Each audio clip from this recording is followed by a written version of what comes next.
The building system has seen some vast improvements, with the introduction of the new plaster tier and the update to the stone and brick textures.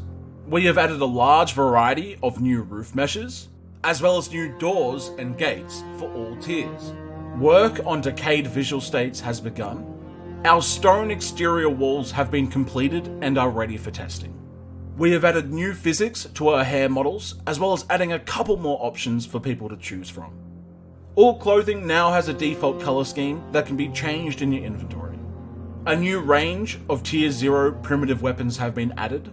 The rest of our work has been focused on our survival mode and its supporting features.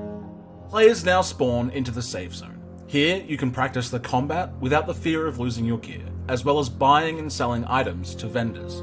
These will help players acquire items they have not yet unlocked through progression.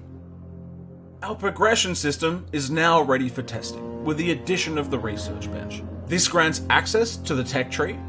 Gold ingots are used to progress through the tree. There are multiple ways that players can gain gold ingots. One of these methods are points of interest. These are scattered throughout the map. Inside, you can find barrels and crates that hold gold coins. These can either be used at vendors or smelted into ingots. Barrels can also be farmed along our new road network. Finally, a castle event has been added to the center of the map. A horn will blare, alerting you to the event beginning shortly. Inside, you will find the best loot in the game, the strongest AI, and of course, other players. Prior to the survival update, gold was used to create raiding equipment. We felt it was necessary for these to be two different tasks, so we now have split these into two resources: gold for progression and silver for raiding. Because of this change, we have added the mines. These are a long, complex tunnel system that spreads throughout the entire map. Inside is where you will farm silver for raiding. Deep in the center is the castle's dungeon. Here you will find an underground entrance to the castle event, as well as some high-tier loot. AI is an area that has seen constant improvements. We now have multiple varieties of AI, each with a varying level of difficulty depending on where they are found. We have also incorporated a range of new animals to add more life to the world. We have now added the ability to invite players to your group. An in-game map has also been added. It will outline the location of the POIs as well as animal spawns and teammates. The animation overhaul has recently begun. The team is in the process of learning the skills and becoming familiar with the tools. With over 1,200 animations for our combat system alone, it will be some time before you are seeing these implemented.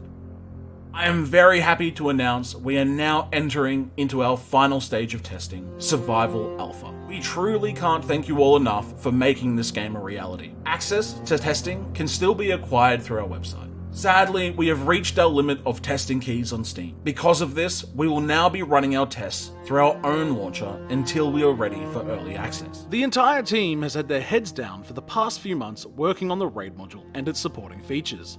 Raid module, for those who don't know, is a game mode we have made to quickly test the survival features of Renown, while also being an enjoyable experience for our backers that are playing it.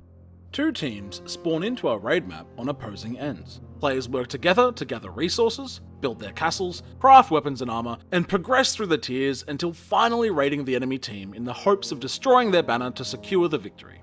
I'll now go into detail of each aspect of Raid module in the order of what you would experience when playing it. This should help give a nice broad understanding of what the team has been up to and what you can expect when you load in. First off the rank is nodes. There are currently 3 types of nodes: stone, coal, and iron.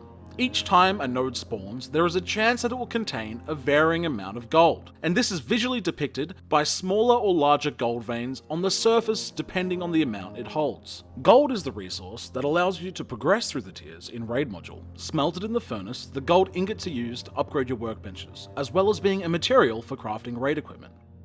Then of course you will need lumber, which is harvested from trees and stumps. Plant fiber, which can be harvested from flax, is then processed into cloth at a tailoring bench. Animal AI has been added. Crouching will not alert the animal to your presence and allow you to sneak up and take them out for that needed hide. Hide can then be processed into leather at a tailoring bench and used to craft weapons and armor. Now onto building. Building is a large aspect of the Raid module, with usually one person taking on the role at the start of the game. The updates to the building system include the reintegration of triangle pieces and external walls. External walls are your first line of defense against a raid, and will also be used to contain the worker buildings once they've been added.